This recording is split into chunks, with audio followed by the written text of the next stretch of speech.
We're going to look at some basic exponent property review.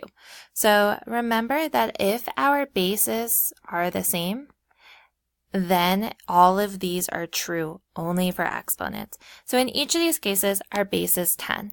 So if we look at our first example here, 10 to the 5th times 10 to the 3rd.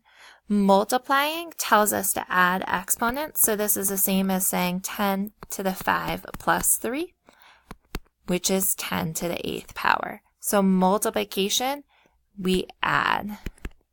Here we have division. So our bases are the same.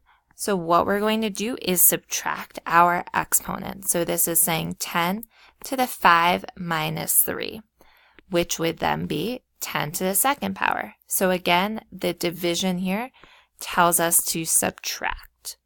If we have parentheses, just like how those typically tell us to distribute by multiplying, we are going to distribute that exponent on the outside to multiply the exponent on the inside. So this is the same as saying 10 to the 5 times 3, which is 10 to the 15th. So what we did was we multiplied. Finally, it's important to recognize that anything to the 0 power will equal 1. A better way to look at this is say I had 10 to the 4th power over 10 to the 4th power. Well, really what I'm saying is 10 times 10 times 10 times 10 over 10 times 10 times 10 times 10.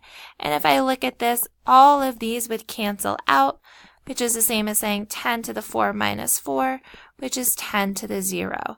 Remember, any number over itself will equal 1.